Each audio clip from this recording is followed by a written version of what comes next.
Je reconnais cet indicatif. Iron Falcon. Grimm. Iron Falcon, je n'aurais jamais cru entendre ce nom à nouveau. Oui, c'est bien moi. Quel est si votre indicatif ? Exigea le pilote de chasse à la radio. La femme discrète du rang 8, celle que personne n'avait remarquée à l'embarquement, se trouvait désormais dans le cockpit. Les 2 moteurs venaient de s'éteindre à 28 000 pieds. Et soudain, cette passagère ordinaire devenait leur unique chance. Sa réponse allait sidérer tout le monde, Iron Falcon. Avant de regarder l'histoire complète, dites dans les commentaires depuis quel pays vous regardez, et pensez à vous abonner pour d'autres récits incroyables. C'était une journée idéale pour voler. C'est ce que se disait le capitaine Daniel Foster en traversant le tarmac de l'aéroport international McCarran de Las Vegas ce jeudi matin. Le ciel était d'un bleu limpide sans le moindre nuage. Un souffle de vent venu de l'ouest, à peine 5 nœuds. 72 degrés, visibilité parfaite, absolument tout correspondait au rêve de n'importe quel pilote. Daniel Foster avait 56 ans. Il pilotait des avions de ligne depuis 31 ans et totalisait plus de 17 000 heures de vol. La liaison Las Vegas-San Francisco, il l'avait effectuée des centaines de fois, peut-être davantage. Chaque chaîne de montagnes, chaque vallée, chaque repère au sol lui était familier. Il aurait presque pu la voler les yeux fermés. Ce matin-là n'avait rien d'exceptionnel. Un jeudi ordinaire, un vol de routine, le Frontier Air, vol 3921, devait décoller à 7h42. Un Boeing 737-900, âgé de 9 ans, parfaitement entretenu. L'appareil sortait tout juste d'une révision majeure. Inspection complète, système testé, composants vérifiés, tout fonctionnait à la perfection. Les moteurs avaient à ronronner sans la moindre anomalie lors des essais au sol. Un vrai plaisir. Daniel monta dans le cockpit. Son copilote était déjà à son poste, concentré sur la checklist de pré-vol. « Bonjour, commandant », dit le premier officier Michael Chen. Michael avait 38 ans. Ancien pilote de la Navy, passé par les F/A, 18 embarqués avant de rejoindre l'aviation civile. 8500 heures de vol, méthodique, calme, extrêmement précis. Daniel aimait travailler avec lui. Ils se comprenaient sans avoir besoin de parler. « Bonjour Michael, tout est en ordre. »« Parfaitement. Météo idéal, plan de vol validé. 183 passagers à bord, vol complet. Carburant optimal, aucun souci technique, aucun retard. Tout roule. » Daniel s'installa et entama ses propres vérifications. Quantité de carburant, conforme, réserve incluse, hydraulique, pression normale sur les 3 circuits, électrique, générateur en ligne, navigation, GPS verrouillé, système de gestion de vol programmé. Rien à signaler, absolument rien. Derrière eux, dans la cabine, les hôtesses et stewards guidaient les passagers, aidaient à ranger les bagages dans les coffres. Le balai habituel de l'embarquement, un désordre parfaitement maîtrisé. Dans l'allée avançait une femme avec un petit sac à dos. Rachel Monroe, 44 ans. Elle portait un jean délavé, un t-shirt noir sans logo et une vieille veste en cuir brun, marquée par le temps. Ses cheveux sombres étaient attachés en queue de cheval. Aucun maquillage, aucun bijou, à l'exception d'une petite épingle argentée sur le col de sa veste. L'insigne représentait la silhouette d'un A-Dix Thunderhawk. Peu de gens y auraient dû prêter attention. Seuls des pilotes militaires en comprenaient vraiment la signification. Rachel trouva sa place, 8A, côté hublot, en classe économique. Rien de luxueux. Elle s'assit sans bruit, glissa son sac sous le siège devant elle, puis en sortit un carnet et un livre. L'homme d'affaires en 8B ne leva même pas les yeux de son ordinateur, absorbé par ses emails. L'adolescent en 8C, casque sur les oreilles, regardait déjà un film sur son téléphone. Personne ne remarqua Rachel. Elle n'était qu'une passagère parmi d'autres. Discrète, effacée, invisible. Sauf pour Michael Chen. Lors de la dernière vérification avant fermeture des portes, Michael traversa la cabine, comme il le faisait avant chaque vol. Il aimait observer l'ambiance, repérer le moindre détail inhabituel. En passant au rang 8, son regard fut attiré par la femme côté hublot. Il ne sut pas immédiatement pourquoi. Peut-être sa façon de bouger, rapide, précise, sans geste inutile, peut-être son regard, qui avait instinctivement repéré les issues de secours dès qu'elle s'était assise, comme si elle cartographiait mentalement l'avion. Ou cette tension imperceptible dans ses épaules, typique de quelqu'un habitué au siège éjectable, et qui n'avait jamais vraiment appris à se détendre dans un avion civil. Puis, il aperçut le livre posé sur sa tablette, Emergency Procedure for Asymmetric Flight, Military Application. Michael cligna des yeux. Ce n'était pas une lecture ordinaire, pas un ouvrage qu'on ouvre pour passer le temps. C'était un manuel de formation avancé, du pur contenu militaire, technique, spécialisé. Il nota l'information mentalement, sans rien dire. Peut-être travaillait-elle dans l'aviation, peut-être était-elle instructrice, ou simplement passionnée, rien d'alarmant. Il ignorait totalement que, dans exactement 34 minutes, cette femme silencieuse serait la seule raison pour laquelle 182 autres personnes et lui-même survivraient à cette journée. C'était un manuel de formation avancé, du matériel de pilote militaire, technique, pointu, sans la moindre vocation récréative.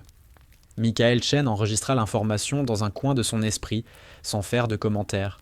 Peut-être travaillait-elle dans l'aéronautique, peut-être était-elle instructrice, ou simplement une passionnée qui aimait les ouvrages spécialisés. Rien d'alarmant. Il était loin, très loin, d'imaginer que dans exactement 34 minutes, cette femme silencieuse serait la seule raison pour laquelle lui et 182 autres personnes verraient la fin de la journée. Michael retourna au cockpit. « Nous sommes prêts, commandant. Tous les passagers sont assis. » Fermeture des portes en cours. Daniel Foster saisit le micro. « Sol, frontière 3921, prêt pour le repoussage. Porte B14. » Frontière 3921, autorisé au repoussage. Contactez le sol sur 120 et 1.7. Le tracteur poussa doucement l'avion hors de la porte. Les moteurs démarrèrent sans la moindre hésitation. Ce son profond et puissant, Daniel l'avait entendu des milliers de fois.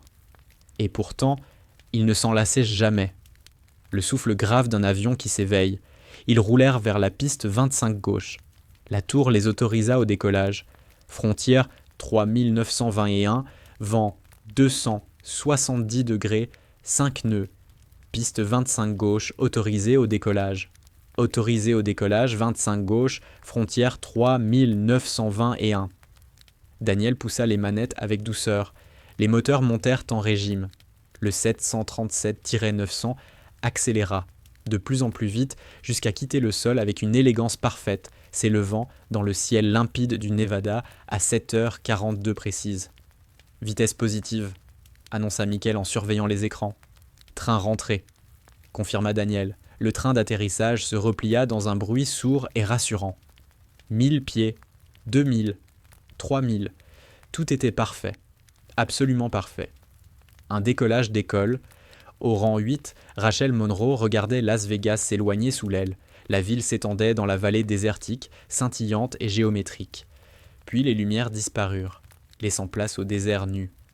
Plus loin, à l'horizon nord, se dessinaient déjà les premières montagnes, les prémices de vastes chaînes qui s'étirèrent vers le Canada. Rachel resta immobile durant les 20 premières 10 minutes, une passagère parmi d'autres. Personne ne faisait attention à elle. L'homme d'affaires tapait toujours sur son clavier. L'adolescent regardait son film. Personne ne savait qui elle était. Personne ne savait ce qu'elle avait accompli. Personne ne savait que la femme tranquille du rang 8 comptait parmi les pilotes de combat les plus décorés de l'histoire militaire moderne. Le Frontier 3921 montait régulièrement dans le ciel du matin. 5000 pieds, 10 000, 15 000. L'avion répondait à la perfection. « Personnel navigant, vous pouvez vous lever », annonça Daniel dans l'interphone. À 10 000 pieds, le signal des ceintures s'éteignit dans un léger carillon. Les passagers se détachèrent. Certains se levèrent pour s'étirer. Les chariots de service commencèrent à circuler. 20 000 pieds, 25 000, palier au niveau de vol 280. Niveau 280, confirma Michael. 28 000 pieds, soit environ 8 500 mètres. Daniel enclencha le pilote automatique. Le système prit le relais, suivant la route programmée vers le nord, maintenant altitude et vitesse avec une précision chirurgicale. Checklist de croisière terminée. Daniel s'adossa légèrement à son siège. 3 heures jusqu'à San Francisco. Météo idéale. Une journée facile, impossible de rêver mieux. Ils entrèrent dans la routine feutrée du vol de croisière. Daniel but une gorgée de café. Michael consulta les prévisions à venir. Ciel dégagé, aucune perturbation. L'appareil filait à 28 000 pieds, à plus de 700 km/h, dans un bourdonnement régulier. Sous eux, le Nevada défilait lentement, étendue désertique, relief aride, petites villes isolées comme des constellations éparses. Les hôtesses avancèrent avec le chariot. Café, jus d'orange, eau, soda. Arrivée au rang 8, Rachel demanda simplement de l'eau. « Merci », dit-elle doucement. Un sourire, puis le chariot poursuivit sa route. Rachel retourna à son hublot. Il volait désormais plus au nord, le paysage changeait, moins de désert, davantage de montagnes, des forêts de plus en plus denses. La Californie du Nord apparaissait sous l'aile. Un territoire rude, majestueux, encore sauvage par endroits. C'est alors que Rachel sentit son estomac se contracter. Dans l'air, quelque chose clochait. Une brume légère, presque imperceptible. La plupart des gens ne l'auraient jamais remarqué. Même beaucoup de pilotes ne l'auraient pas vu depuis le cockpit. Mais les yeux de Rachel étaient entraînés autrement. Pendant 18 ans, elle avait volé sur A-10 Thunderhawk à basse altitude, au-dessus de zones de combat. Elle avait traversé des tempêtes de sable, des nuages de poussière, la fumée noire des champs pétrolifères en feu, les résidus suspendus après des frappes. Son regard avait appris à lire l'atmosphère comme un langage. Cette brume lui était familière, trop familière. De l'âge volcanique. Son pouls s'accéléra imperceptiblement. Elle sortit son téléphone, ouvrit une application météo, lança une recherche sur l'activité volcanique récente dans la région. Mont Shasta, éruption mineure signalée 36 heures plus tôt. Panache de cendres limité. Selon les services météo, le nuage s'était dissipé et ne présentait plus aucun danger. Rachel fronça légèrement les sourcils. Les cendres volcaniques ne se comportent pas comme on l'imagine. Elles ne disparaissent pas simplement. Elles retombent lentement. Elles dérivent. À certaines altitudes, ces particules peuvent rester suspendues pendant des jours. Invisibles pour les radars météo. Mortelles pour les moteurs à réaction. Rachel le savait. Elle avait lu les rapports. British Airways, vol 9, au-dessus de l'Indonésie en 1982. Cendres volcaniques, 4 moteurs arrêtés, un crash évité de justesse. Volume 867 en Alaska en 1989. Même scénario. Les cendres volcaniques comptaient parmi les menaces les plus perfides pour l'aviation. On ne les voyait presque pas. Jusqu'au moment où il était trop tard. Rachel baissa les yeux vers l'écran du siège devant elle. La carte en mouvement affichait la position de l'avion et sa trajectoire. La route les menait droit vers la zone où le nuage de cendres devait dériver. Sa mâchoire se crispa. Dans son esprit, l'entraînement militaire hurlait déjà des avertissements. Elle sortit son carnet, le posa sur la tablette et se mit à écrire à toute vitesse.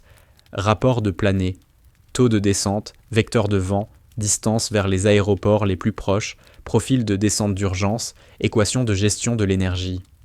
L'homme d'affaires à côté d'elle jeta un coup d'œil, aperçut les calculs complexes et les schémas techniques, fronça les sourcils, puis retourna aussitôt à ses emails. Rachel releva ensuite la tête vers le hublot. La brume était toujours là. À peine plus dense. À peine. Un instant, elle envisagea de ne rien faire. Peut-être que ce n'était rien. Les services météo avaient donné le feu vert. Les pilotes savaient ce qu'ils faisaient. Le cockpit regorgeait d'instruments sophistiqués. S'il y avait un danger, ils le verraient. Mais quelque chose, au fond d'elle, refusait de se taire. Un instinct forgé par 127 missions de combat, où hésiter une seconde de trop pouvait signifier la mort. Cet instinct lui disait que quelque chose clochait, vraiment. Rachel détacha sa ceinture et se leva. L'homme d'affaires la regarda. « Les toilettes ?» Elle ne répondit pas. Son regard était fixé vers l'avant de la cabine. Elle réfléchissait, calculait. Devait-elle parler ? À qui ? À une hôtesse ? Et dire quoi ? Je pense que nous volons dans des cendres volcaniques. On la prendrait pour une folle. On lui dirait de se rasseoir, de se détendre. Essayer de prévenir les pilotes. Comment ? On ne se rend pas au cockpit comme ça, plus depuis le 11 septembre. Porte verrouillée, sécurisée. Elle se rassit finalement, boucla sa ceinture, tenta de se calmer. Mais elle garda le carnet ouvert. Elle surveillait les quelques données visibles depuis son siège, la vitesse affichée à l'écran, l'altitude, la route, et surtout, elle continuait d'observer l'extérieur. La brume gagnait imperceptiblement en densité. Ses mains étaient crispées, sa respiration lente, maîtrisée. Elle se préparait mentalement, comme avant une mission. Quelque chose de grave allait se produire. Elle le sentait. Et puis, à 28 000 pieds, exactement 34 minutes après le décollage, tout bascula en une fraction de seconde. Dans le cockpit, Daniel Foster et Michael Chen parlaient tranquillement du dîner prévu à San Francisco. « Il y a un excellent restaurant de fruits de mer près de Fisherman's Wharf, » disait Michael, « juste au bord de l'eau. Le meilleur saumon que tu puisses manger. Ils l'ont frais tous les matins, directement des bateaux de pêche. Franchement, c'est incroyable. » Il s'interrompit net. « Commandant, la température du moteur numéro 1 vient de grimper. » Daniel jeta un coup d'œil au panneau moteur. « De combien ? 1 ou 2 degrés, peut-être 3. Probablement rien. Un capteur qui délire. 10 secondes plus tard, la température monta à nouveau. Brutalement. Anormalement vite. « Alerte surchauffe moteur 1. » annonça Michael, la voix soudain plus tendue. La main de Daniel se porta instinctivement vers les manettes. « Qu'est-ce que c'est que ça ? Le moteur toussa. L'avion vibra légèrement, une secousse transmise jusque dans le manche. Le moteur toussa encore, plus violemment, puis plus rien. Le silence total du côté gauche de l'appareil. « Extinction moteur 1 !» cria Daniel. « Checklist d'arrêt, maintenant !» Michael était déjà en action. Ses mains volaient d'un interrupteur à l'autre, exécutant la procédure d'urgence par cœur. Une procédure répétée des centaines de fois en simulateur, jamais en conditions réelles. Arrêt carburant moteur 1.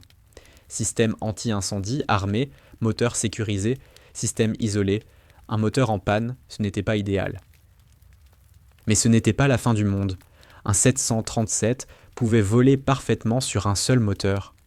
On se déroutait vers un aéroport adapté, on se posait, les passagers subissaient un retard, et c'était tout. Situation grave, mais maîtrisable.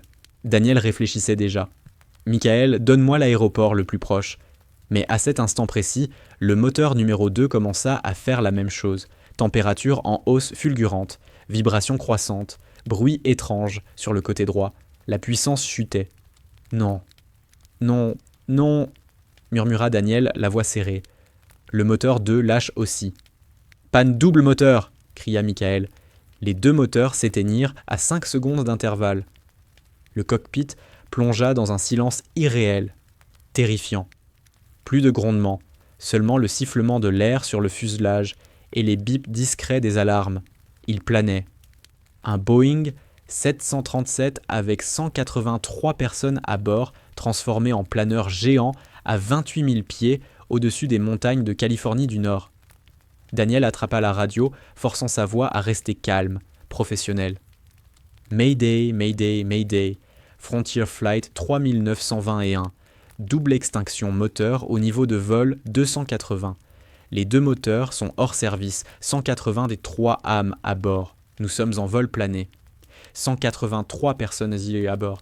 Nous sommes en vol plané. » La réponse du contrôle aérien arriva aussitôt, incrédule. Frontier 3921. Centre de contrôle de Californie, confirmé. Panne des deux moteurs ? Affirmatif. Nous avons traversé un nuage de cendres volcaniques. Les deux moteurs sont obstrués. Redémarrage impossible. Nous planons. Demande immédiate de vecteur vers l'aéroport adapté le plus proche. Un court silence, puis la voix du contrôleur, tendue mais professionnelle. Frontière 3921. Bien reçu. Panne double moteur confirmée. Aéroport adapté le plus proche, Sacramento International, cap 315, distance 67 000 nautiques. Descendez et maintenez la vitesse de planée optimale. Dans le cockpit, Michael Chen tentait frénétiquement la procédure de redémarrage. Ses doigts couraient sur les commandes. Rotation moteur 1, négatif, aucune ignition. Rotation moteur 2, négatif. Rien non plus. Il leva les yeux, livides. Ils sont complètement saturés de cendres. Commandant, ils ne repartiront pas. Nous n'avons plus aucun moteur. Daniel Foster força son esprit à rester clair. Il avait été formé pour ce scénario. Tous les pilotes de ligne le sont, mais presque personne ne le vit réellement.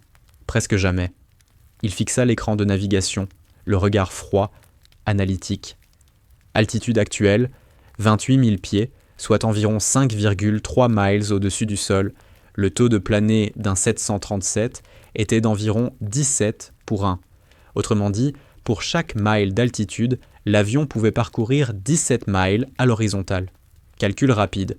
5,3 fois 17 est environ égal à 90 miles de portée maximale.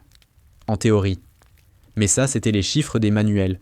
La réalité était plus cruelle. Les manœuvres, le vent, la configuration pour l'atterrissage allaient grignoter l'énergie. En conditions réelles, la portée serait inférieure. Peut-être 80 miles. Peut-être 75. Daniel reporta son regard sur la carte. Sacramento International. 67 milles nautiques au nord-ouest, soit environ 77 miles terrestres. Il lança le calculateur de portée de planée du système de gestion de vol.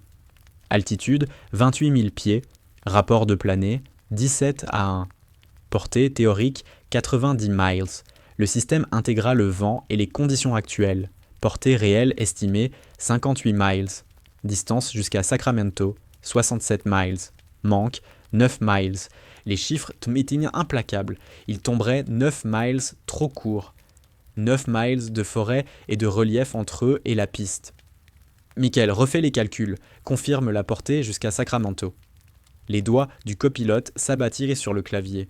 Lorsqu'il lut le résultat, son visage perdit toute couleur. « Commandant, le calculateur confirme. On sera court de 9 miles.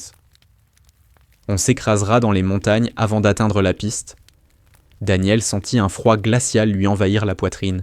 Ils allaient mourir. 183 personnes projetées dans les forêts de Californie du Nord. Aucun survivant, à moins de trouver une autre solution. Michael continuait à dérouler mécaniquement la checklist d'urgence, les mains légèrement tremblantes, quand une pensée fulgura dans son esprit. La femme du siège 8A, le manuel militaire, à l'embarquement. Il ne sut pas pourquoi cette image lui revint précisément à cet instant. Désespoir, intuition, ou quelque chose de plus profond, mais une certitude s'imposa à lui. Elle comptait. Elle pouvait peut-être aider. Il déboucla son harnais et se leva brusquement. « Michael, qu'est-ce que tu fais ?» lança Daniel sèchement. « Faites-moi confiance, commandant. 30 secondes. J'ai besoin de vérifier quelque chose. »« Vérifier quoi ? » ?»« Faites-moi confiance. » Avant que Daniel ne puisse protester davantage, Michael ouvrit la porte du cockpit et s'engagea dans la cabine. Le chaos. Des passagers en larmes. D'autres en train de prier. Des appels paniqués sur des téléphones portables. Des enfants qui criaient. Les membres d'équipage tentaient de maintenir le calme, mais leur visage trahissait une peur à peine contenue. L'avion descendait en douceur, légèrement piqué vers l'avant. Le plané était stable, presque trop calme, mais tout le monde sentait que quelque chose n'allait pas. Michael remonta l'allée à grands pas jusqu'au rang 8. Rachel Monroe était assise, calme. Son carnet ouvert sur la tablette, elle écrivait rapidement. Rapport de planée, taux de descente, vecteur de vent, gestion de l'énergie. Son visage était concentré, posé, professionnel. Michael s'arrêta à sa hauteur. « Madame », Rachel leva les yeux. Son regard était clair, stable. « Je vous ai vu lire un manuel de vol militaire à l'embarquement. » dit-il à voix basse mais urgente. « Emergency Procedure for Asymmetric Flight. » « Oui. »« Êtes-vous pilote ?» ?»« Je l'étais. »« Militaire. Air National Guard. Retraité. » Michael prit alors une décision qui violait à peu près toutes les règles existantes. « Venez avec moi. Maintenant. Nous avons besoin de vous dans le cockpit. » Rachel se leva aussitôt. Sans poser de questions, sans hésiter, elle attrapa son carnet et le suivit. L'homme d'affaires en 8B les regarda, perplexe. « Qu'est-ce qui se passe ?» Personne ne lui répondit. L'adolescent, lui, ne remarqua rien. Michael guida Rachel jusqu'à la porte du cockpit et frappa le code discret réservé à l'équipage. La porte se déverrouilla. Ils entrèrent. Daniel se retourna, et vit une civile pénétrer dans son cockpit en pleine urgence. Son visage se durcit instantanément. « Faites-la sortir immédiatement. »« Michael, tu es devenu fou ?»« Nous n'avons plus le temps, commandant, » répondit Michael avec fermeté. « C'est une pilote militaire. Elle lisait des procédures d'urgence avancées. Écoutez-la, au moins. Je me fiche de ce qu'elle lisait, c'est mon cockpit, en situation critique, et je n'ai pas besoin d'une passagère ici. Elle peut nous aider, cria Michael. On s'écrase dans 5 minutes si rien ne change. Écoutez-la, juste écoutez ce qu'elle a à dire. Daniel Foster se figea. Son regard passa de Michael à la femme. Rachel Monroe se tenait là, carnet à la main, parfaitement immobile. Aucun tremblement, aucun signe de panique. Elle soutenait les yeux du commandant avec une assurance tranquille, comme si elle appartenait naturellement à cet endroit. « Qui êtes-vous » lança Daniel, la voix dure. La réponse tomba, nette, posée, avec cette tenue qu'on reconnaît aux militaires. Capitaine Rachel Monroe, United States Air National Guard, retraité. Daniel plissa les yeux. Avant l'armée, vous voliez pour quelle compagnie ? Aucune, commandant. Après l'université, je suis entré directement en service. Alors qu'est-ce que vous pilotiez ? Un A-10 Thunderhawk, appui aérien rapproché, attaque au sol. Et mon indicatif ? Iron Falcon. Daniel cligna des yeux, surpris malgré lui. Les A-10, les tueurs de chars. Oui, commandant, vol bas, lent, au plus près des troupes. J'ai effectué 127 missions de combat entre le Moyen-Orient et la Corne de l'Afrique. Et ça a un rapport avec un avion de ligne ? Gronda Daniel, l'agacement et l'angoisse mêlés. Rachel ne se vexa pas. Elle coupa court, calmement. En opération, les moteurs prennent des coups, souvent. Tir au sol, missiles, avaries mécaniques liées aux impacts. J'ai posé des appareils endommagés sur des pistes improvisées, en plein désert, pendant qu'on me tirait dessus. J'ai déjà fait des atterrissages moteurs coupés. Pas de poussée, pas de puissance. Je sais faire planer un avion quand tout s'arrête. Je sais piloter quand l'appareil est en train de mourir. L'orgueil de Daniel hurla. 31 ans d'expérience. Il n'avait pas besoin d'aide d'une passagère. C'était son avion, son urgence, son devoir.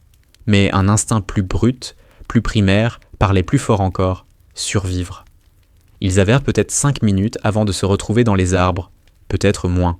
« Votre diagnostic ?» demanda-t-il sèchement. Rachel s'approcha du tableau de bord. Ses yeux glissèrent sur les instruments avec une efficacité redoutable. Altitude, vitesse, taux de descente, distance, vent. Elle lisait tout cela comme si elle avait vécu dans un cockpit toute sa vie. « Vous n'atteindrez pas Sacramento », dit-elle sans détour. « Le calculateur ne se trompe pas. Vous serez court de 9 miles. Vous finirez dans la forêt bien avant la piste. » Daniel serra la mâchoire. « Je le sais, c'est bien pour ça qu'on tente de... Il existe une autre option. Meilleure. » Elle pointa l'écran de navigation. Bishop Army Airfield, en Californie. Une partie abandonnée de l'ancienne base, construite dans les années 50. Piste longue, en béton, officiellement inutilisée depuis des décennies, mais la dalle est toujours là. À votre 10 heures, à environ 67 milles nautiques. Daniel la fixa, abasourdi. C'est encore plus loin que Sacramento. On ne peut pas... Si. À une condition, utiliser le relief correctement. Rachel tapota la carte, là où une chaîne montagneuse dessinait une ligne nette. Vous voyez cette barrière ? La Sierra Nevada. Le vent arrive de l'ouest à environ 35 nœuds. Quand une masse d'air frappe une pente, elle est forcée de monter.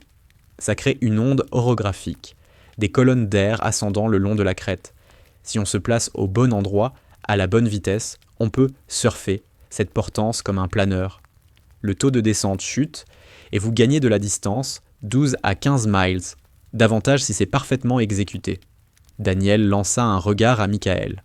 Le copilote avait les yeux écarquillés. « Je n'ai jamais entendu un pilote de ligne faire ça », murmura Daniel. « Parce qu'un pilote de ligne a presque toujours des moteurs », répondit Rachel, égale à elle-même. « On ne vous forme pas au vol prolongé sans puissance.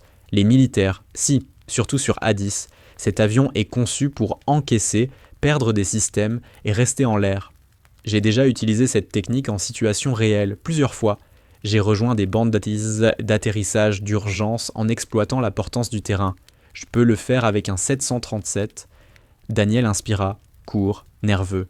« Vous me demandez de vous faire confiance, vous, une inconnue, avec 183 vies derrière nous. » Rachel le regarda droit dans les yeux. « Non, commandant, je vous dis simplement ceci. Je suis probablement la seule personne à bord qui ait déjà posé un appareil sans aucune puissance dans des conditions pires que celle-ci, sous le feu, avec des gens qui voulaient me tuer.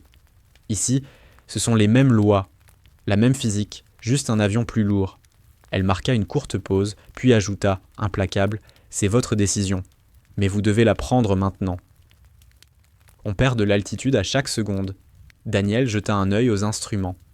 26 000 pieds, descente, 1200 pieds par minute, moins de 20 minutes avant le sol. peut-être beaucoup moins selon le relief. Il fixa Rachel Monroe, cette femme en jean et t-shirt arrivée de nulle part qui lui parlait de techniques dont il n'avait jamais entendu parler. Et pourtant, quelque chose dans son regard l'empêchait de la balayer. Pas d'arrogance, pas de théâtre. Juste une maîtrise froide, une confiance bâtie sur l'expérience. Daniel prit sa décision. « D'accord, dites-moi exactement quoi faire, dans les moindres détails, ne sautez rien. » Rachel hocha la tête. « Très bien. D'abord, il me faut une place. »« Michael, je peux m'installer sur le strapontin. »« Oui, bien sûr. » Rachel se glissa sur le siège d'appoint derrière eux, celui des évaluateurs et des inspecteurs lors des vols de contrôle, et accrocha le harnais à 4 points. Elle ouvrit son carnet, posa la pointe de son stylo. « Parfait, » dit-elle doucement.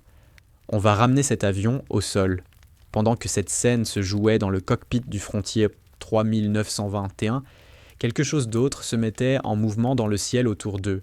2 chasseurs F-16 Fighting Falcon de la California Air National Guard venaient d'être dépêchés en interception depuis leur base, direction la trajectoire de l'appareil en détresse.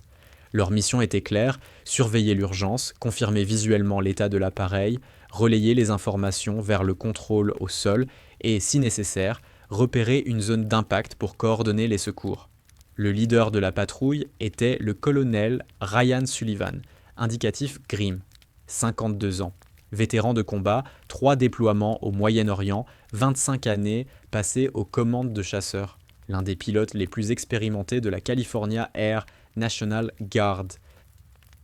Grimm et son ailier, la capitaine Laura Razor Kim, approchaient à grande vitesse de la position du Frontier 3921 lorsqu'une transmission radio retentit. Frontier 3921. Ici Sacramento Center. Indiquez votre situation actuelle et votre plan. La voix de Daniel Foster répondit, tendue mais maîtrisée. Sacramento Center, Frontier 3921.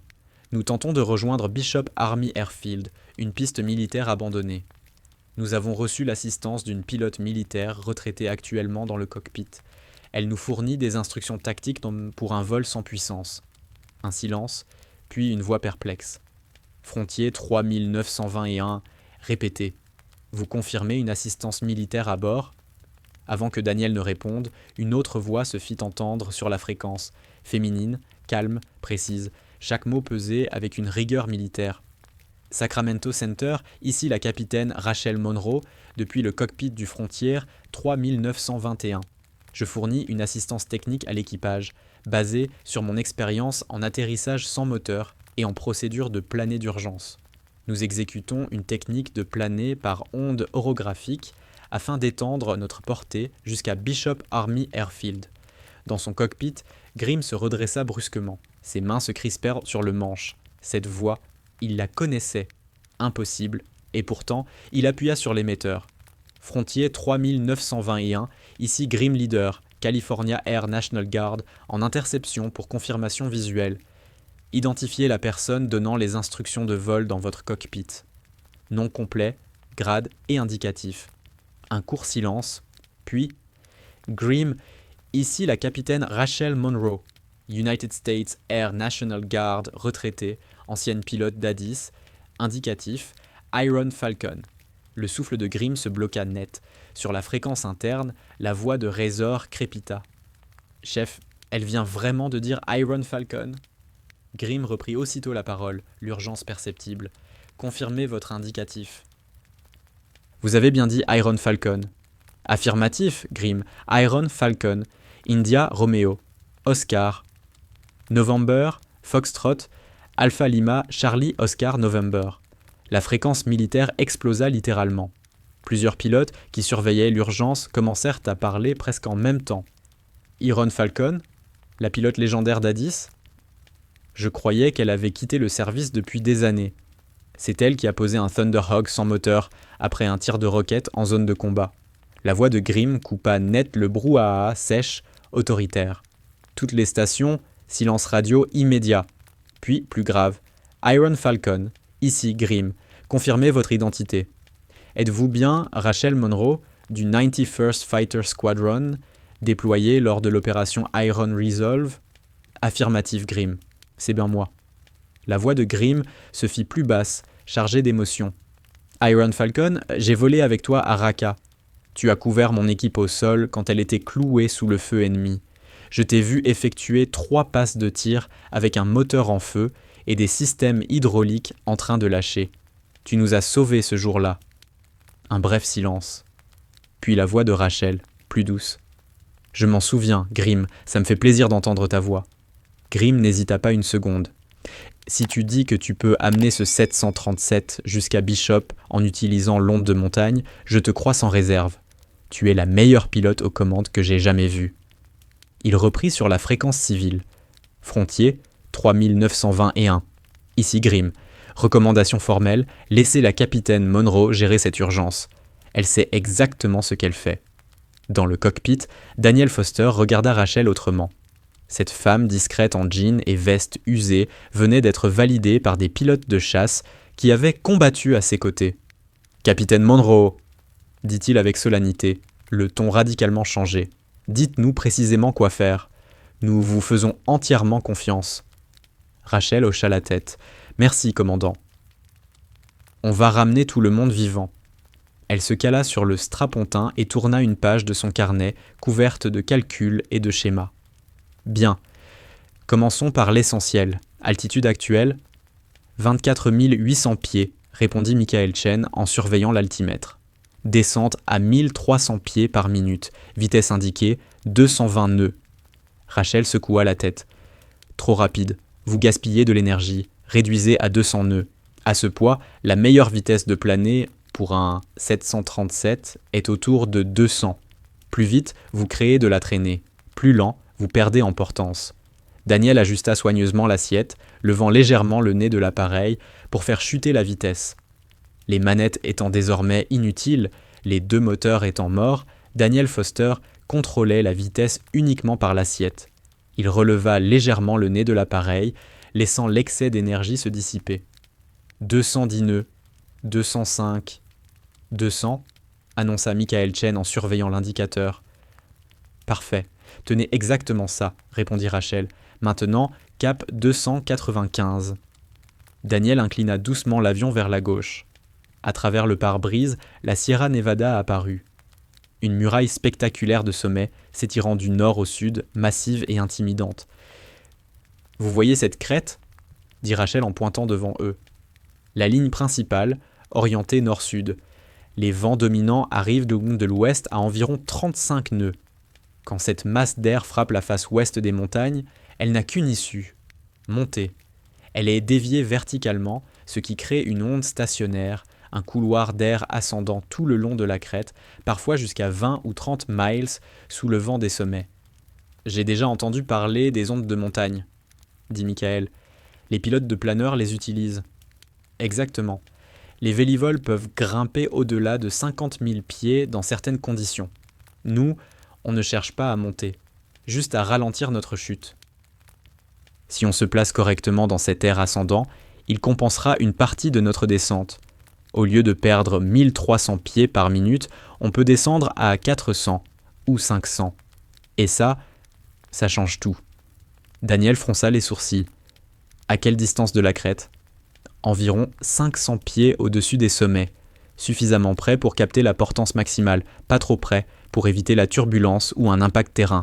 « C'est de la folie », murmura Daniel. « Faire passer un avion de ligne en panne à 500 pieds des montagnes, ce n'est pas de la folie, c'est de la survie », répondit Rachel sans hausser la voix. « Sur A10, on volait parfois à 15 mètres du sol pour éviter les radars. Comparé à ça, c'est presque prudent. » Daniel suivit le cap qu'elle lui avait donné. Lentement, régulièrement, ils se rapprochèrent donc de la chaîne montagneuse. Les pics semblaient acérés, sombres, impitoyables. Rachel fixait les instruments. Taux de descente, toujours 1300 pieds par minute, confirma Michael. Attendez. L'avion franchit la lisière ouest de la crête. Et soudain, presque miraculeusement, les chiffres changèrent. Le taux diminue, lança Michael, incrédule. 1100, 900, 700, 600 pieds par minute. L'appareil descendait toujours, mais beaucoup plus lentement. Une colonne invisible d'air ascendant soutenait désormais les ailes, comme un courant porteur sous celle d'un oiseau. Nom de Dieu, murmura Daniel en fixant les écrans. Ça fonctionne vraiment. On est en train de surfer sur une vague d'air qu'on ne voit même pas. Maintenez ce cap, dit Rachel calmement. Gardez la crête sur notre gauche, à distance constante. Ne dérivez pas. Trop loin, on perd la portance. Trop près, on risque la turbulence ou la montagne. Pendant 10 minutes, ils longèrent la Sierra Nevada, portés par cette onde invisible. À l'extérieur, les F-16 de la California Air National Guard évoluaient légèrement au-dessus et en décalé, observant cette démonstration incroyable de pilotage. « Grim, tu vois ça ?» transmit Razor sur la fréquence chasse. « Tu vois ce qu'elle est en train de faire ?»« Je vois, » répondit Grim, stupéfait. « Elle dépasse largement les performances théoriques de l'avion. Je n'ai jamais vu cette technique appliquée à un avion de ligne. » La voix de Rachel se fit entendre à la radio, posée, didactique. « C'est normal, Grim. Les pilotes civils ne sont pas entraînés au vol prolongé sans puissance. Ils partent du principe qu'au moins un moteur restera en marche. Dans la communauté A10, on s'entraîne constamment à la perte totale de système. Quand on vole bas, lentement, au-dessus de territoires hostiles, on apprend à exploiter chaque avantage, relief, énergie, vent. Aujourd'hui, je n'applique rien d'autre que ces mêmes leçons. Sur un avion civil, Grim secoua la tête admiratif. Iron Falcon, tu as toujours été la meilleure pilote de l'escadron. Te regarder travailler, c'est comme voir un artiste à l'œuvre.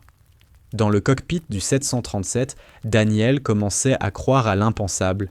« Distance jusqu'à Bishop ?» demanda-t-il. Michael consulta l'écran de navigation. 32 miles. Altitude actuelle, 19 500 pieds. Rachel griffonna quelques distingues aux chiffres. On y arrivera. On devrait franchir le seuil de piste à environ 800 pieds gopi d'altitude, avec encore 2 miles d'énergie en réserve. C'est serré, mais suffisant. Plan d'approche ?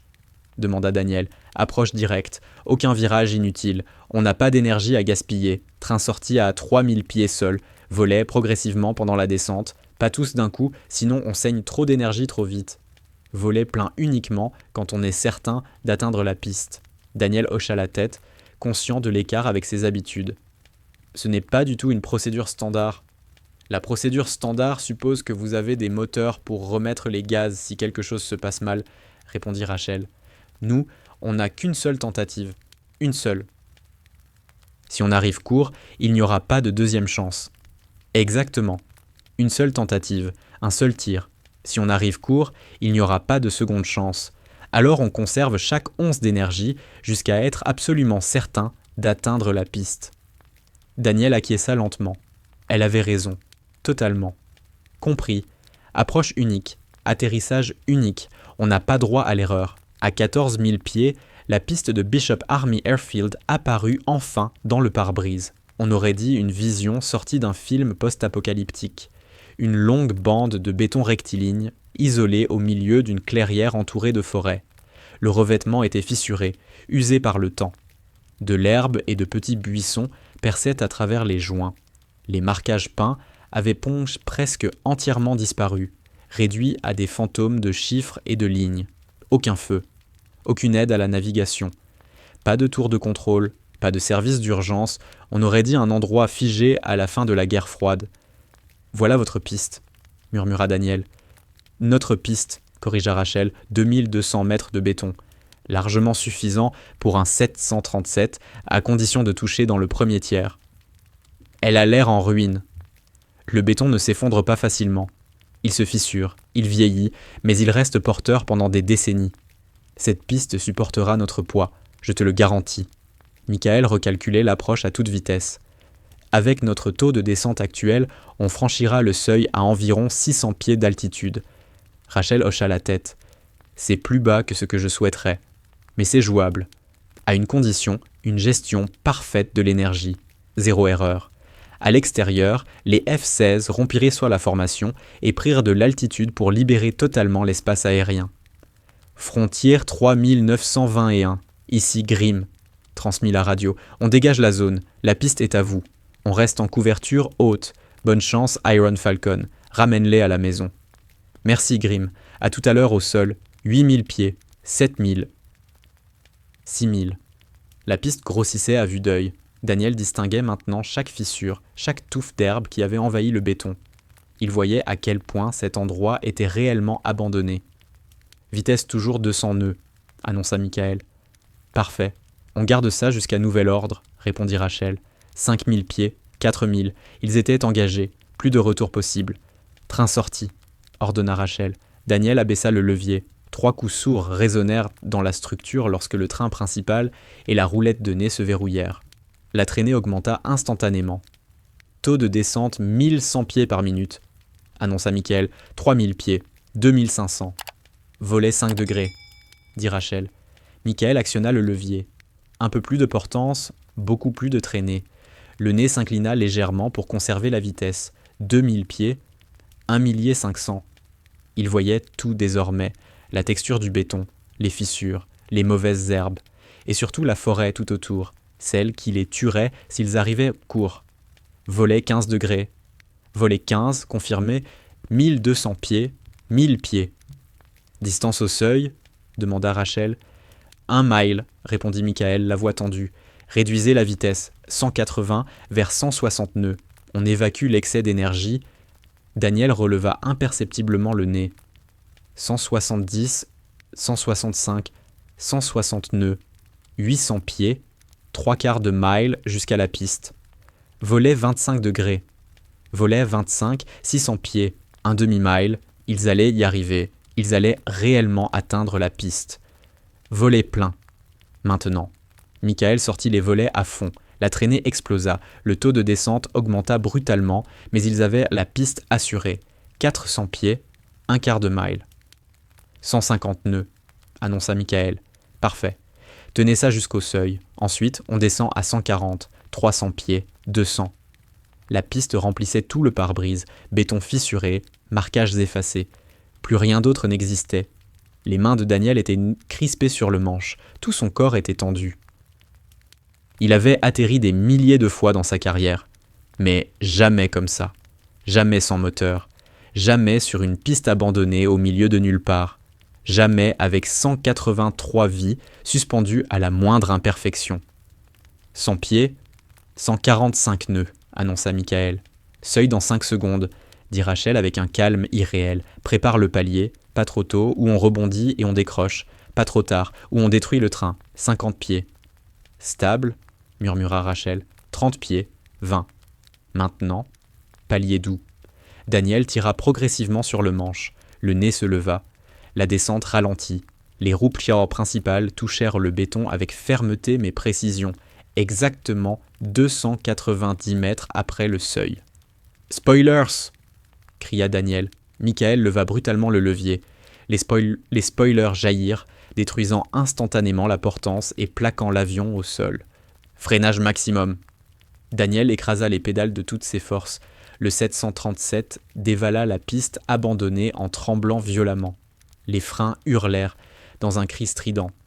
Une fumée épaisse s'échappa des roues, les plaquettes surchauffaient à blanc. L'avion vibrait, secoué par la décélération brutale. L'avion tout entier trembla violemment sous l'effet du freinage maximal. 600 mètres parcourus, 1600 mètres restants, 900 mètres utilisés, 1300 mètres restants. La vitesse chutait, mais pas assez vite, pas encore. 1200 mètres, 1000 mètres restants. Les arbres, au bout de la piste, se rapprochaient, encore, toujours plus près. 1500 mètres utilisés, 700 mètres restants. Allez, allez, allez, murmura Daniel entre ses dents. 1800 mètres, 400 mètres restants. La décélération devenait plus efficace à mesure que la vitesse diminuait. Les freins mordaient enfin. 2000 mètres, 200 mètres restants. L'avion roulait encore, lentement. Mais il roulait. 2100 mètres, 60 mètres restants. Puis, à moins de 60 mètres de la fin de la piste, le Boeing 737 s'immobilisa complètement. Silence total dans le cockpit. Une seconde passa, puis une autre. Et soudain, depuis la cabine derrière eux, une explosion de sons. Cris, sanglots, prières, rires hystériques, applaudissements. Une vague brute d'émotions mêlées, libérée d'un seul coup. Daniel resta figé sur son siège, les mains toujours crispées sur le manche, les jointures blanches, le souffle court, le cœur battant à tout rompre. Michael tremblait de tout son corps. Des larmes coulaient librement sur ses joues. On est posé, on est au sol, on est vivant. Oh mon Dieu, on est vivant. Rachel détacha calmement son harnais, se leva. Atterrissage excellent, messieurs. Exécution parfaite. Daniel se tourna vers elle. Sa voix tremblait. Vous venez de poser un avion de ligne avec 183 personnes sur une piste militaire abandonnée en utilisant des techniques de plané de combat et des ondes de montagne. Qui êtes-vous vraiment ? Rachel esquissa un sourire fatigué, soulagé. Juste une pilote retraitée. Avec une expérience pertinente, commandant. Non, dit Daniel en retrouvant peu à peu sa voix. Non, sans vous, j'aurais tué tout le monde à bord. On se serait écrasé dans la forêt, à des kilomètres d'ici. Vous nous avez sauvés. Vous avez sauvé 183 personnes. Vous êtes une héroïne. La porte du cockpit s'ouvrit brusquement. La chef de cabine surgit, le visage ravagé par les larmes. Commandant, est-ce que tout le monde... Nous sommes en sécurité, répondit Daniel, plus assuré. Tout le monde est sain et sauf. Procédez à l'évacuation d'urgence. Utilisez les toboggans. Elle hocha la tête frénétiquement et repartit en courant. Michael avait déjà repris la radio. Mayday, Mayday, Mayday. Frontière 3921 est au sol à Bishop Army Airfield. Tous les passagers sont en sécurité. Je répète, 183 personnes indemnes. Demandons assistance médicale immédiate, service d'urgence et transport terrestre pour l'évacuation. Au dehors, on entendait déjà le martèlement caractéristique des rotors d'hélicoptères approchant. Les F-16 tournaient en cercle au-dessus, à haute altitude. La voix de Grimm retentit à la radio, chargée d'émotion. Bienvenue en Californie, Iron Falcon, c'est le plus incroyable exploit de pilotage que j'ai vu en 25 ans d'aviation militaire. Tu viens de sauver 183 vies avec des compétences que je ne pensais même pas possibles. C'est un honneur d'avoir volé à tes côtés. Rachel saisit le micro, sa propre voix tremblait légèrement. L'adrénaline retombait enfin. Merci Grimm. Juste une journée normale au bureau. Ses mains tremblaient pourtant lorsqu'elle reposa le combiné. La réalité de ce qui venait de se produire s'abattait sur elle. Elle venait de sauver 183 personnes grâce aux compétences qu'on l'avait forcée à abandonner 3 ans plus tôt. Les hélicoptères se posèrent dans le quart d'heure, service de secours de l'État, équipe médicale, unité fédérale de sécurité, comme l'exige tout incident impliquant un avion commercial plein. Les passagers furent évacués par les toboggans. Quelques blessures légères mineures durent à l'atterrissage brutal, contusion, éraflure, un poignet foulé. Rien de grave. Aucun mort. Aucun blessé critique. Des bus arrivèrent dans les 2 heures pour acheminer les passagers vers Sacramento, où la compagnie organiserait hébergement et correspondance. Mais les enquêteurs, eux, restèrent. À l'aide de caméras endoscopiques, ils inspectèrent immédiatement les moteurs. Ce qu'ils découvrirent glaça le sang. Les 2 moteurs étaient totalement détruits. Les aubes de turbines étaient recouvertes d'une épaisse couche de cendres volcaniques fondues, vitrifiées comme du verre. Les compresseurs étaient obstrués. Les chambres de combustion ravagées. Défaillance totale, destruction complète. Ces moteurs n'avaient aucune chance de redémarrer, déclara gravement un enquêteur. À cette concentration de cendres, ils étaient condamnés en quelques secondes. Les pilotes ont tout fait correctement. Ce sont les moteurs qui étaient perdus. Puis arrive le résultat de l'analyse atmosphérique menée par l'équipe scientifique. Et là, tout le monde resta figé. La concentration de cendres volcaniques mesurée dans l'air était 4 fois supérieure à ce qu'une éruption naturelle aurait produit à une telle distance du volcan. Puis, l'analyse chimique révéla quelque chose de profondément inquiétant. Des agents de dispersion artificielle. Des composés chimiques synthétiques conçus spécifiquement pour empêcher les particules de cendres de retomber naturellement et pour les maintenir en suspension pendant de longues périodes. Ce n'était pas un phénomène naturel, c'était délibéré. Quelqu'un avait intentionnellement ensemencé le nuage de cendres afin de le rendre plus dangereux et durable. L'enquête passa immédiatement sous la responsabilité du Department of Homeland Security. La spéciale agente Alison Grant arriva du bureau régional de Sacramento. Elle n'eut besoin que d'un regard sur les résultats d'analyse pour que son visage se ferme. « C'est du terrorisme », dit-elle froidement, « intentionnel. Quelqu'un a essayé de faire tomber cet avion. » En moins de 24 heures, les équipes cyber du DHS remontèrent à la piste. Registre de vol de drones, achat de produits chimiques spécialisés, traces numériques laissées par des intermédiaires. Tout menait à un groupuscule éco-extrémiste nommé Clear Sky Front. Les forces fédérales donnèrent l'assaut de leur campement dans une zone rurale de Californie du Nord. 7 membres furent arrêtés sur place. Les agents découvrirent des drones haute altitude modifiés pour transporter des réservoirs de dispersion chimique, des barils de cendres volcaniques collectés sur les pentes du mont Shasta, des composés synthétiques servant à prolonger la suspension des particules, des données détaillées sur les routes aériennes commerciales et un manifeste glaçant. L'aviation est en train de tuer notre planète. Chaque vol brûle des carburants fossiles et injecte du carbone dans l'atmosphère. Le transport aérien représente 2,5% des émissions mondiales, plus que la majorité des pays. L'industrie prétend que c'est sûr, qu'on en a besoin, qu'il n'existe pas d'alternative. Nous allons prouver le contraire. Nous clouerons les avions au sol, nous forcerons le monde à voir que l'aviation est trop dangereuse pour continuer. Nous libérerons des cendres volcaniques sur les couloirs aériens commerciaux. Les radars météo ne peuvent pas les détecter. Les pilotes y entreront sans le savoir. Les moteurs tomberont en panne. Les avions devront se poser en urgence. Le trafic sera paralysé. Les compagnies perdront des milliards. Nous ne cherchons pas à tuer qui que ce soit. Les avions modernes sont sûrs. Les pilotes sont formés. Ils atterriront ailleurs, mais le monde comprendra enfin que le ciel n'appartient pas aux machines. La planète meurt. Nous devons agir.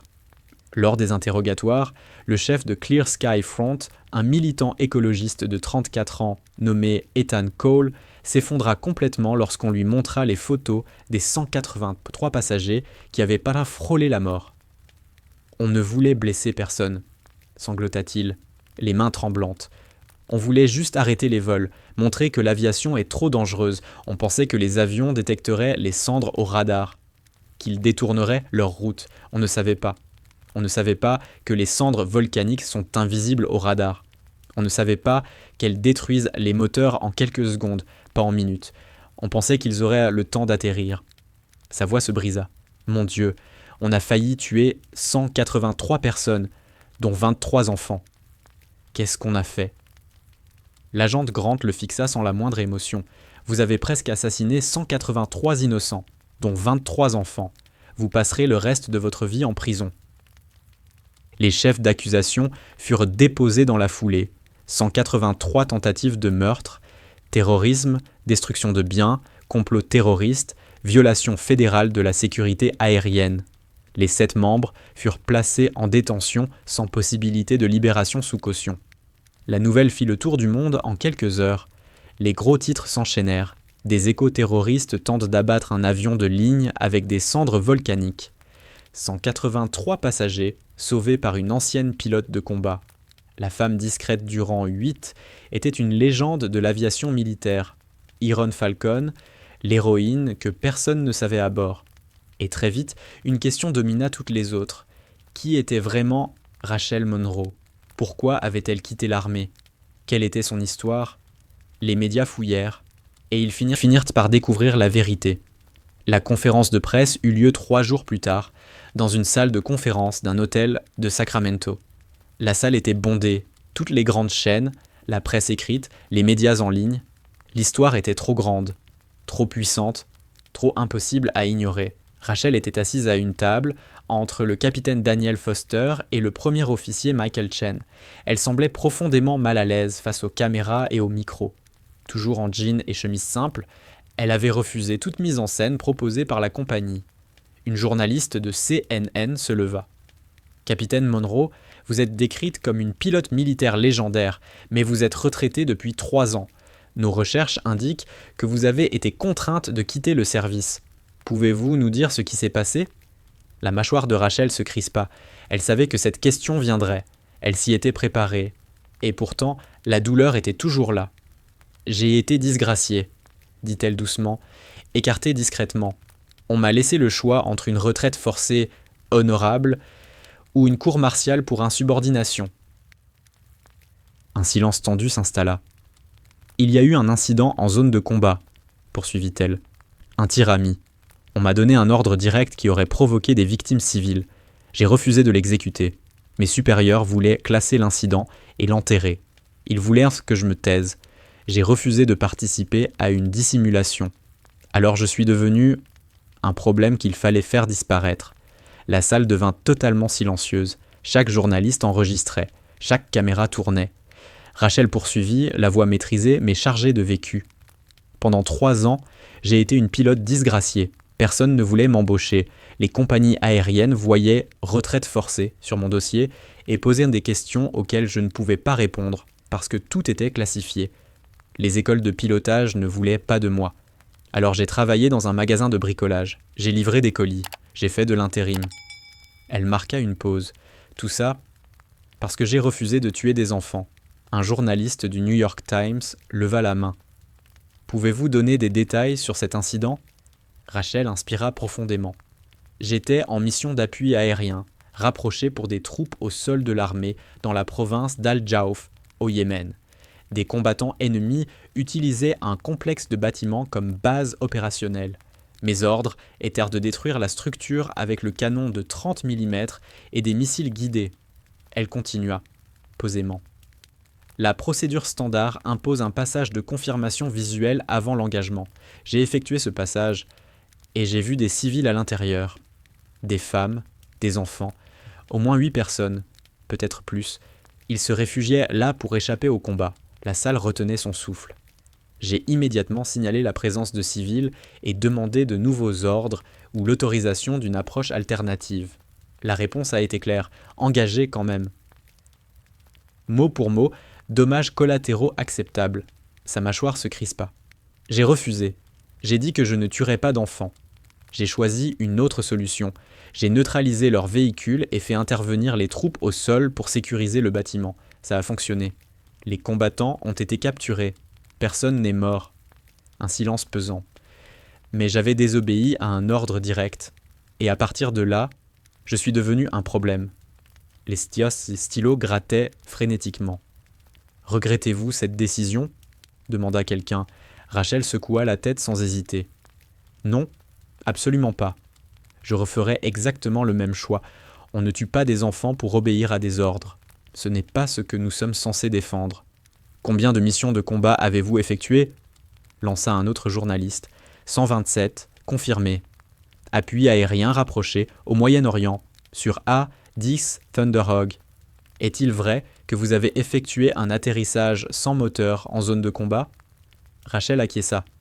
Raqqa, 2006. Je soutenais des Marines engagés en combat urbain. Mon appareil a été touché par un RPG. Les 2 moteurs ont été détruits. Perte totale de puissance à environ 800 pieds. Elle marqua une courte pause. J'ai plané jusqu'à une bande d'atterrissage d'urgence hors de la ville et j'ai posé l'avion sans moteur avec des systèmes hydrauliques gravement endommagés et un contrôle de vol minimal. Les techniques utilisées ce jour-là, gestion de l'énergie, utilisation du terrain, calcul précis de la trajectoire, sont exactement celles que j'ai appliquées il y a 3 jours sur le 737. Vous avez reçu la Distinguished Flying Cross. Pouvez-vous nous en parler ? C'est classifié. Je ne suis pas autorisé à discuter de la mission.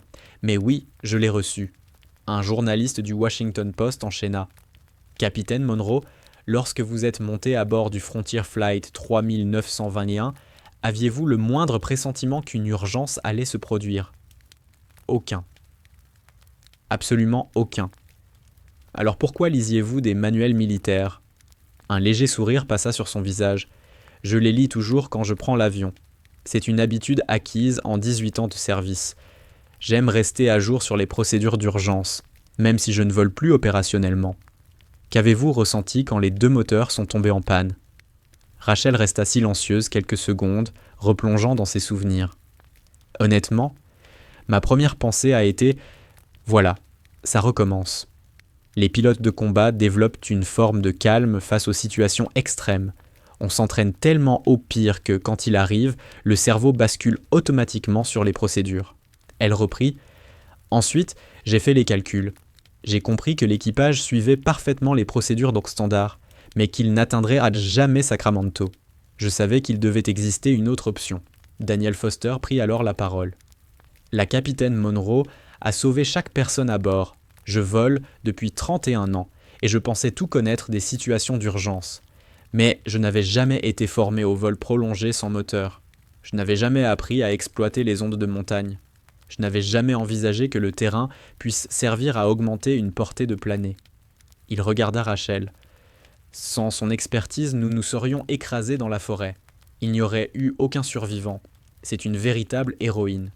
Michael Chen acquiesça vigoureusement. Elle était calme, précise, parfaitement professionnelle. Elle savait exactement quoi faire à chaque instant. Ses instructions étaient lignes claires. Et chacune d'elles était juste. Je lui dois la vie. Un journaliste se tourna vers Rachel. « Que voulez-vous que les gens retiennent de cette expérience ?» Rachel fixa directement les caméras. « Je veux que les gens comprennent que faire ce qui est juste peut parfois vous coûter tout ce que vous avez. » Il y a 3 ans, j'ai été écarté, forcé de quitter le métier que j'aimais parce que j'ai refusé de tuer des civils. J'ai perdu la seule carrière que j'avais jamais voulu depuis l'âge de 8 ans quand j'ai vu mon premier A10. Sa voix resta stable, mais ses yeux brillaient. J'ai perdu mon rôle, ma communauté, mon identité. Pendant 3 ans, je n'ai été personne, des emplois au salaire minimum, des petits boulots. Essayer de comprendre qui est Rachel Monroe quand elle n'est plus pilote. Elle marqua une pause. Et puis, il y a 3 jours, j'étais sur un vol banal, juste une passagère de plus, assise au rang 8. Personne ne m'a remarqué. Puis, les moteurs se sont arrêtés. Et soudain, toutes ces compétences que l'Air Force avait essayé de m'arracher, tout cet entraînement, toute cette expérience acquise au combat, sont devenues la seule chose capable de sauver 183 personnes. Alors, est-ce que ça en valait la peine ? Être disgracié pour avoir fait ce qui était juste, tout perdre ? Oui, à chaque fois, parce que je peux vivre avec la disgrâce. Je ne pourrais jamais vivre en sachant que j'ai tué des enfants innocents, simplement pour obéir à des ordres.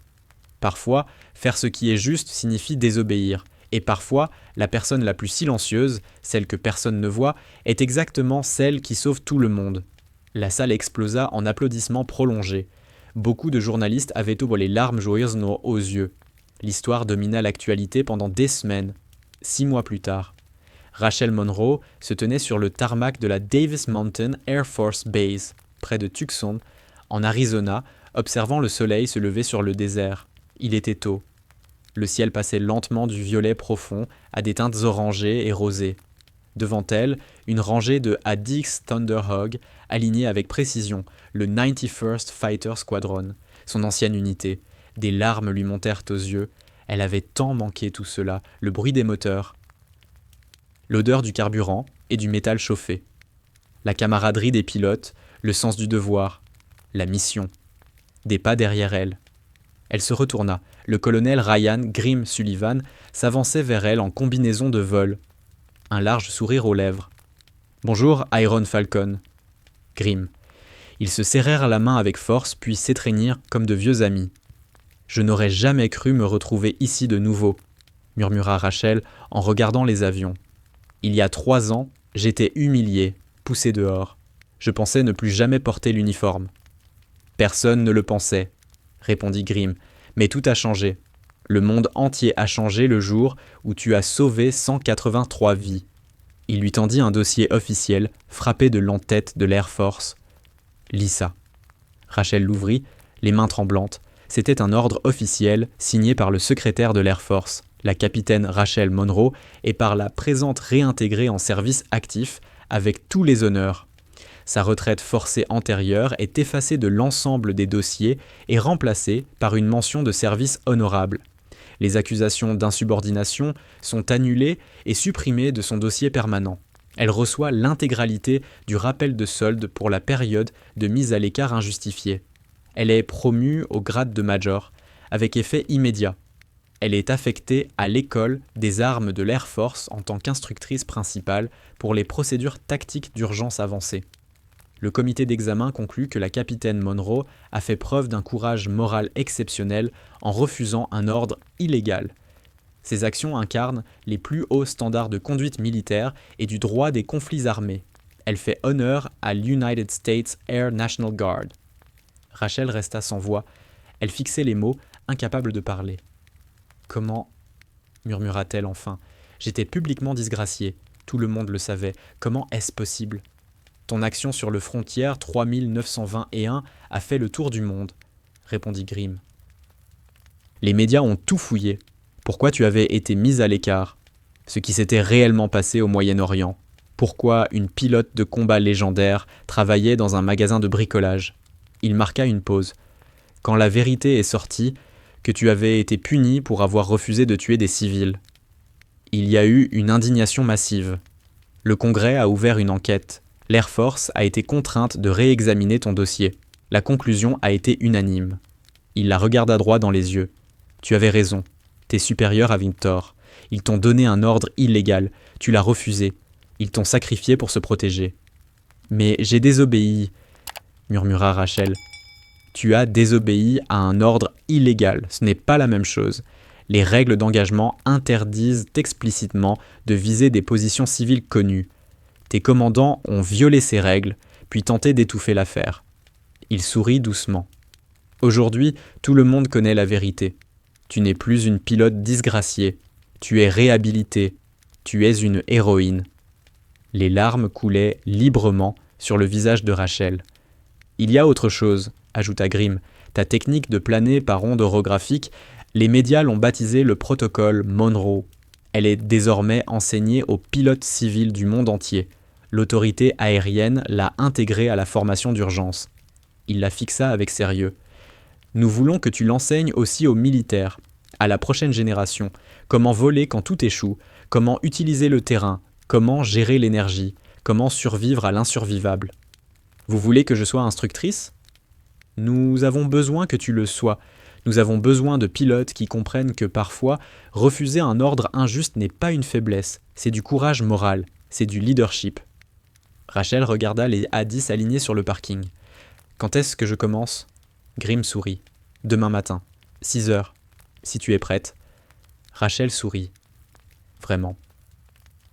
Pour la première fois depuis 3 ans. Je suis prête. Bien. Bienvenue chez toi, Major Monroe. Ils s'éloignèrent ensemble vers le bâtiment de l'escadron, tandis que le soleil montait au-dessus du